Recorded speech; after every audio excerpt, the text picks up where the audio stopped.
E agora nós vamos falar sobre educação domiciliar, homeschooling, que tem causado aí tanta polêmica desde antes, né, da pandemia, só que agora na pandemia, até pela condição do isolamento social, muitas escolas estão adotando esse procedimento. Segundo dados do Censo Escolar, em 2019, havia 47,9 milhões de alunos matriculados na educação básica, em educação infantil, ensino fundamental, ensino médio em todo o país, rede pública, rede particular, fora os universitários. E nós vamos debater essa questão agora, se é tão eficaz quanto ir para a escola, com Luiz Felipe Pondé, que é filósofo, e o Rick Dias, que é presidente da Associação Nacional de Educação Domiciliar. Luiz Felipe Pondé, boa tarde.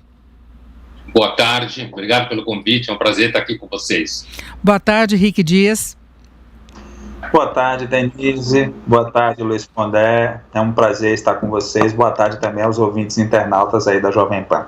Eu aproveito, Rick Dias, eu queria saber como é que está funcionando agora na prática. Muitos pais reclamando que eles não têm condições de dar o acompanhamento, de estar tão perto dos alunos, dos filhos, numa situação como essa. Muitas escolas adotando esse sistema, que era bastante questionado anteriormente, para que não haja perda do ano letivo. O próprio governo está reduzindo aí o número de cargas, flexibilizando de alguma forma, já pensando que esse isolamento possa durar mais algum tempo. Eu queria a sua avaliação sobre esse sistema, o quanto que ele pode ser eficaz.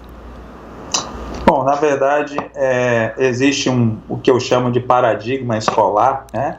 É aquilo que eu estava uma vez no aeroporto e a locutora da Infraero, após anunciar a chegada de um voo, ela falou assim: lugar de criança é na escola. E a gente toma isso como uma verdade absoluta, e isso está meio que no nosso imaginário coletivo. Então a gente se assusta um pouco, né? As pessoas se assustam quando você fala assim: olha, você educa suas crianças fora da escola, você ficou louco. Mas essa situação em si, que é uma situação grave, uma situação séria, delicada, né? Nós verificamos que muitos pais que têm os filhos na escola têm pedido a ajuda àquelas chamadas famílias educadoras, as famílias que educam em casa, e essas famílias nos relatam, e a gente tem orientado essas famílias a ajudarem, essas famílias têm ajudado pela própria experiência de estar lidando com os filhos em casa. De vez em quando a gente ouve aí, tem duas correntes nesse momento. A primeira é que fala basicamente de que o homeschooling, está todo mundo em homeschooling agora, e que essa é a grande oportunidade, e a gente precisa entender que nós estamos num período difícil de quarentena, né? Nós não somos oportunistas nem aproveitadores, e nós entendemos que muitos pais, quando voltarem a situação se normalizar, eles vão voltar com seus filhos para a escola. Por outro lado, também entendemos que o homeschooling não é quarentena, nem é isolamento social, muito pelo contrário, essa é uma situação que afeta a todos. Mas, em geral, se houver uma oportunidade de mostrar que é possível, né, nós precisamos entender muito bem a situação que a gente vive hoje. Nossos filhos são crianças que já nasceram, digamos assim, nesse cativeiro do Google, né, e a internet está aí, tem uma série de recursos aí que são disponibilizados para os pais, e agora eles estão tendo contato mais de perto com essas plataformas digitais, que já são muito familiarizadas aí com muitas famílias homeschooling. Muitas famílias se utilizam de recursos educacionais que estão disponíveis nessas plataformas, que hoje existem aí aos milhares para todos os bolsos e gostos, né? E a gente tem buscado apoiar na medida do possível esses pais, mostrando a eles que não é nenhum bicho de 7 cabeças, que assim como eles já ajudam os filhos nas lições de casa, nas tarefas de casa, que eles podem sim cooperar um pouco mais e auxiliar os filhos nesse sentido. É como estamos vendo essa situação no momento. Pondé. Boa tarde. Olha, eu entendo assim, eu concordo plenamente com a ideia de que o que está acontecendo agora não é homeschooling, é um debate dentro da tradição liberal, de entender que pais e mães têm o direito de querer educar seus filhos fora da escola, e o que a gente está vivendo hoje não é isso. O que a gente está vivendo hoje é uma situação em que as pessoas não têm escolha. Portanto, quando você não tem escolha, a gente está muito longe do debate sobre homeschooling, né? E sobre a tradição liberal de achar que você não necessariamente precisa mandar os filhos para a escola. Isso em termos de princípio. Agora, acho que tem um outro debate mais amplo, que é o seguinte, que vai além do momento atual, em que toda ajuda que as famílias recebam é bem-vinda, para lidar com o fato de que eles agora estão com os filhos em casa e muitas vezes não sabem o que fazer com eles, né? Essa é a verdade. Eu sei que tem muita gente fazendo uma espécie assim de quarentena no Instagram, como tudo estivesse lindo e maravilhoso, mas a verdade é que mais da metade da população brasileira não consegue encarar essa quarentena, não tem gordura econômica para isso, não tem emprego, e o debate fica mais sociológico às vezes. Mas voltando ao tema do homeschooling, eu diria o seguinte: acho que depende muito, sabe? Tem famílias no Brasil que são extremamente desestruturadas por razões econômicas, que mesmo com escola não conseguem fazer os filhos nem fazer lição de casa. Às vezes não tem pai e mãe em casa, só tem mãe ou tem avó. Isso no ambiente, estou adicionando o tema econômico. Acho que o debate do homeschooling é um debate no âmbito em que certas condições a priori são dadas. Uma razoável condição econômica, uma razoável condição psicológica dos pais, um razoável repertório por parte deles, e acho que isso não necessariamente existe, não só nas classes menos favorecidas, como mesmo nas classes materialmente mais favorecidas. No caso das mais favorecidas materialmente, você tem, claro, melhores condições materiais, mas ao mesmo tempo não há garantia que os pais saibam educar os filhos, saibam que eles têm que aprender, saibam passar essa aprendizagem, certo? O que não significa que não tenham alguns que possam se dedicar a isso. Normalmente pais e mães trabalham o tempo inteiro, não conseguem continuamente dar atenção aos filhos, e ainda tem um fator que eu acho que da escolarização que tem lá sua importância, que é o próprio processo de você entrar na sociedade. Numa escola, você não aprende só escola, né? Não aprende só matemática. Você aprende o convívio, aprende o limite, amplia o universo das referências, né? Você amplia os contatos e os vínculos, mas isso não significa que, dadas famílias, algumas condições materiais, algumas condições psicológicas, você não possa ter uma família que entenda que pode dar aula para os seus filhos dentro de casa, apesar de que isso me parece uma posição, na verdade, bastante liberal no assunto. Eu queria saber como é que o Rick vê essa discussão, e lembrando que era uma das propostas do atual governo, dos primeiros 100 dias, ter um marco para regulamentar o ensino domiciliar, não é? E agora a situação se coloca pelo isolamento social, então tem todo esse suporte, as famílias, pelo menos a maior parte, disponíveis em casa, não é? Junto dos filhos, então queria até uma rotina diária, uma tarefa. Agora, Rick, você não vê uma situação de precariedade, dependendo inclusive do poder de compra, de formação das famílias em relação ao ensino domiciliar como uma situação permanente?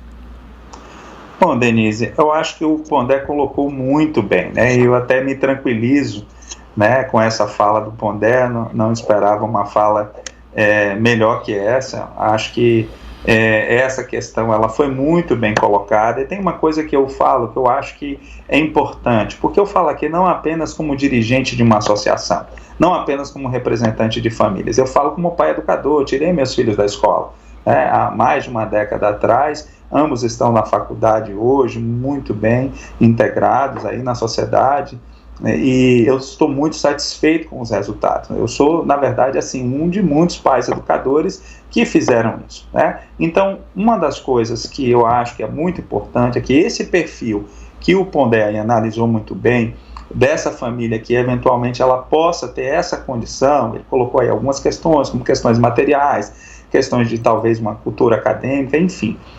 São essas famílias, são famílias assim que estão pleiteando o homeschooling. Então, assim, as famílias desestruturadas socialmente, famílias, me permito usar essa palavra, famílias miseráveis economicamente, famílias até, as pessoas falam, famílias abusadoras, famílias, tem vários tipos de famílias que não têm, digamos assim, uma estrutura para praticar homeschool, elas não se interessam pelo homeschooling, porque o homeschooling, ele dá trabalho. Fácil é você pegar uma criança, colocar ela numa van e mandar ela para a escola e ficar 5, 6 horas por dia, digamos assim, livre do contato com essa criança para poder exercer uma série de atividades que você precisa exercer. Eu costumo dizer que as famílias não escolhem o homeschooling escolhe as famílias. É aquilo que você está, às vezes, buscando, você está querendo alguma coisa que você não sabe direito o que é, quando se trata da educação dos seus filhos, e você descobre o homeschooling, você fala, era isso aqui que eu estava procurando. Então, esse é o perfil de famílias. Do ponto de vista filosófico, são famílias que se assumem com diversas posições, ideologias, credos, né? Crenças, ideologias políticas, inclusive. Tem famílias que acham que o homeschooling é um movimento conservador, tem outros que acham que é um movimento libertário, outros que acham que é um movimento liberal, tem famílias de esquerda, de direita, tem famílias budistas, ateístas, cristãs, espíritas. Então, assim, as pessoas perguntam sempre qual é o perfil. São famílias que desejam isso, buscam isso. Há uma série de mudanças necessárias numa casa e a maioria não está disposta, e a gente, claro, respeita. Quando nós falamos do homeschooling, na verdade, nós estamos falando de uma liberdade educacional que nós estamos defendendo. Quando houver uma lei que regulamente o homeschool, o que vai acontecer? Os papais que enviam os filhos para a escola vão continuar enviando, mas agora não mais sendo obrigados a enviar. Eles vão enviar os filhos para a escola, mas eles vão saber que eles teriam outra opção se assim eles quisessem.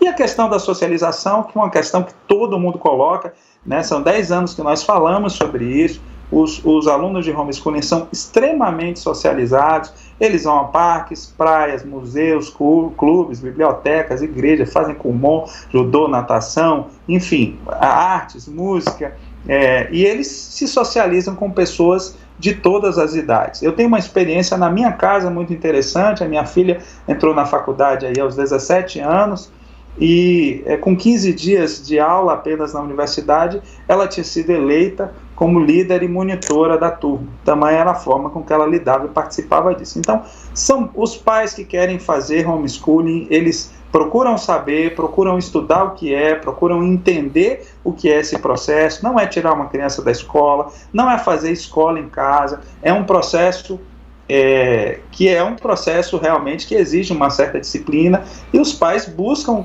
inclusive, visualizar-se dentro desse contexto para ver se eles estão dispostos a isso. É isso que a gente tem visto e tem entendido do homeschooling, né? O que nós lutamos é pela autonomia educacional da família, né?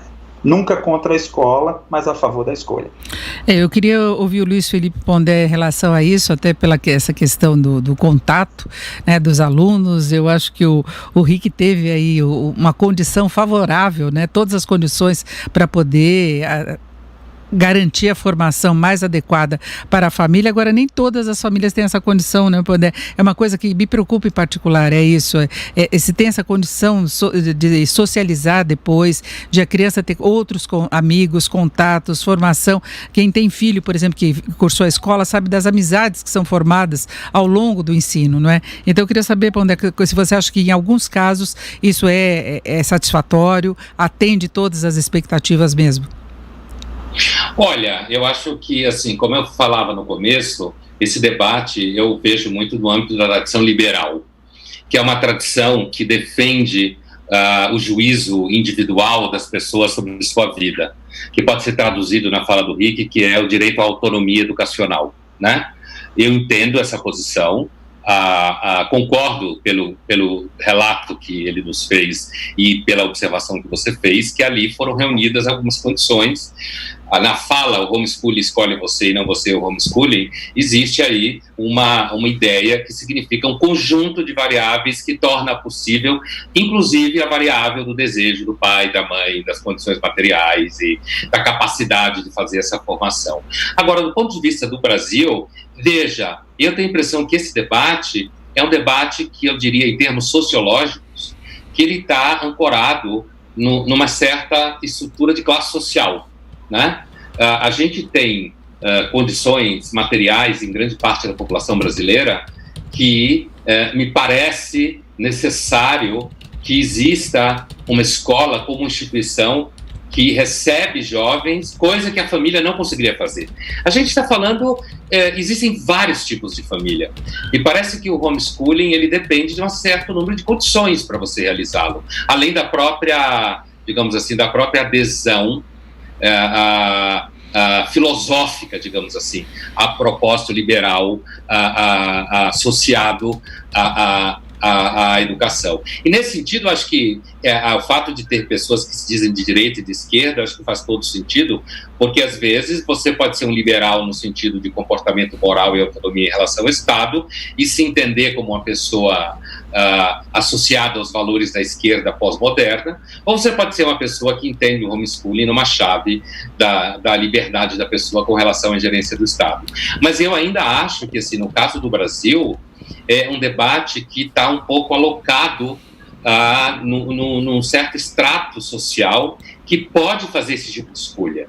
Tem famílias que me parecem que o lançamento puro e simples da ideia do homeschooling poderia ser um ônus a mais para uma família que não consegue nem fazer merenda escolar, né? Que a merenda escolar serve como alimento, né? Muitas vezes para essa família, que a escola muitas vezes exerce um papel também de alguma proteção cotidiana, proteção não no sentido de violência necessariamente, mas também.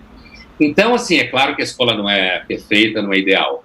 Me parece que um sistema não necessariamente elimina o outro. No caso da situação social brasileira, econômica, entendo que o debate se dá entre famílias que têm alguma condição material, e eu vou dizer uma coisa, condição material inclusive para chegar nessa ideia. Porque tem muitas famílias que não conseguem nem mandar os filhos para a escola. Os filhos estudam em escola pública e a família não tem nem energia, nem organização, nem estrutura para fazer o menino ou a menina chegar na escola. Ele não vai na escola. E o pai e a mãe, muito menos condição de passar qualquer que seja conteúdo ou qualquer que seja formação. Então, me parece que são sistemas não necessariamente excludentes, mas o Brasil, ele é um país que apresenta certas características que me parece que o homeschooling cabe numa estrutura em famílias que são mais organizadas, mais estruturadas materialmente, mais organizadas filosoficamente, psicologicamente, digamos assim, e nesse sentido não me parece que seja algo que você possa, por exemplo, dizer, estimular qualquer família em qualquer universo, porque pode ter pessoas que simplesmente tirem os filhos da escola porque não querem gastar dinheiro, no caso de famílias que põem filhos em escola particular, né? Então, pode aparecer aventureiros aqui e ali. Então, precisa, na verdade, me parece, uma certa regulação, apesar de que o princípio liberal é justamente não haver a regulação, mas haver simplesmente o direito à escolha, o direito à autonomia. Mas eu suspeito que o Brasil é um país muito difícil de você simplesmente aplicar teorias liberais em todos os estratos sociais, o que não significa que o Brasil não precisasse de teorias econômicas liberais um pouco mais. Mas, nesse momento, nós estamos voltando para o momento de investimento estatal, de crescimento da dívida pública, de atenção social. Eu acredito que nós vamos viver um momento parecido com o final da Segunda Guerra Mundial na Europa, que é um momento de crescimento do Estado para ajudar o próprio mercado a melhorar a economia ao longo da epidemia e na passagem dela.